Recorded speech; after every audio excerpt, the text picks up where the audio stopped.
Friends, you never know who you'll touch in life. You never know how or when you'll have an impact or how important your example can be to someone else.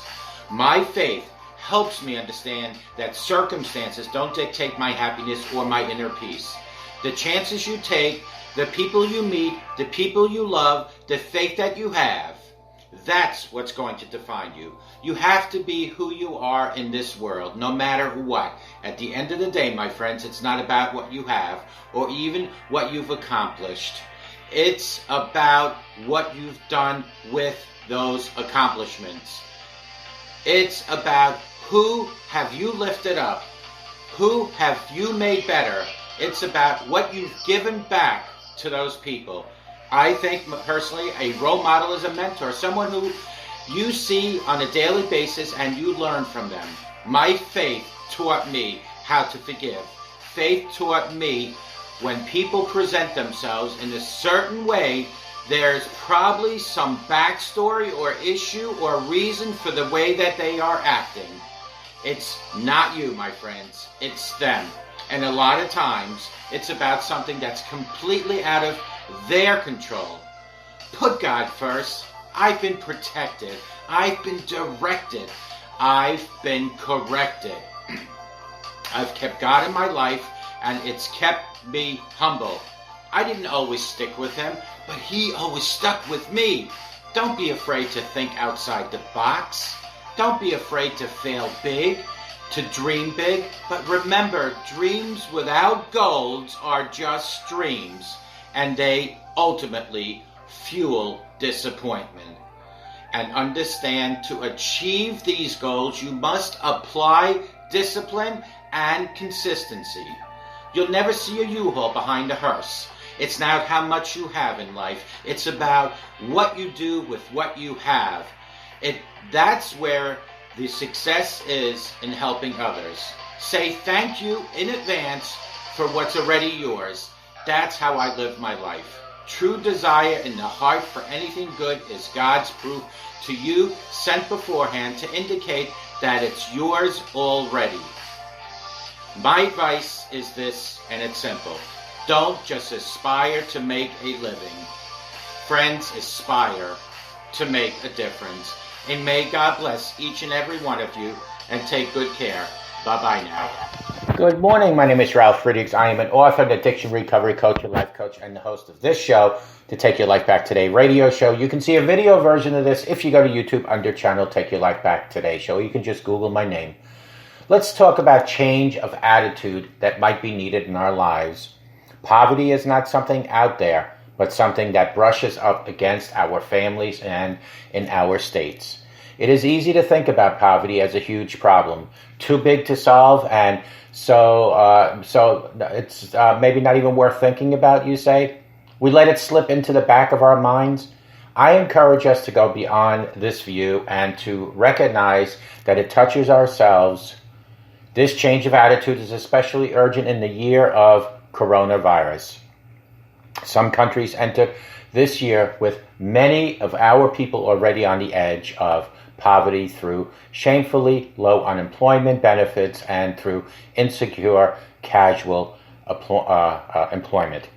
The need to keep safe from the virus has cost many people their work, and if they do not receive decent support from the government, they and their families will struggle to eat, to find housing, and to live decent lives connected with today's society. Poverty next year will not be something out there, but something that will brush up against our families and our local streets again. Friends, it is a personal issue, isn't it? This year, too, poverty has become personal. It is not a problem, but wears the faces of people whom we know, have met, or whom we see and hear through the media.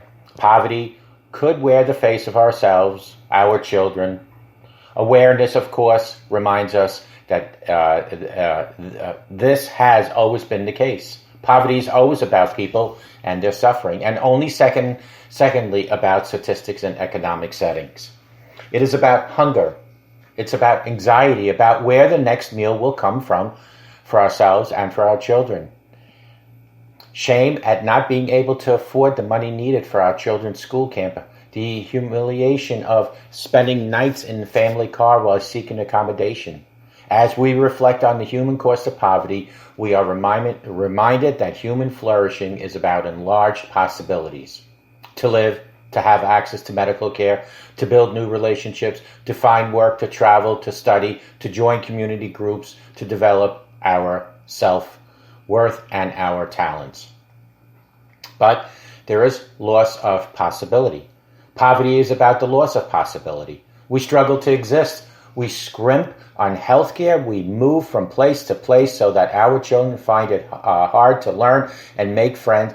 Any work we have is insecure. We cannot explore the world. We lose friends and have only temporary acquaintances. We lose our names, and our nation loses its true wealth. That is the human face of poverty.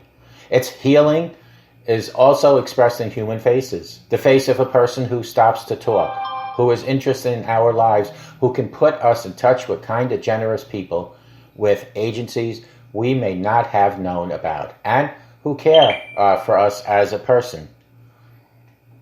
That interest and affection is the first step to finding new possibilities, my friends. Poverty, of course, also has a political face. Societies in which many people live in poverty while the wealth of the few increases have neglected their charge to care for the good of all their people, including especially the most vulnerable folks. Governments have the duty to ensure that all families, all people can live decent lives. Nations have the duty to ensure that their prosperity is shared across the world and that their own prosperity is not built on the poverty of others. Poverty is the fruit of selfishness. Its healing comes through solidarity. Let us all change our attitude if we need to. And most of us do need to change our attitude. Call me at 844-405-HELP. Together we can help each other take our lives back. Be good to yourselves. Always be good to each other. And remember, simple smile and a great attitude can change somebody's day and change their life. God is asking us to change our attitude. Not just change our attitude towards each other, but change our attitude to the Almighty Christ who died for our sins. God is waiting for you to ask for guidance and direction. And believe you me, you will get that once you open up your heart to Jesus Christ. May God bless you.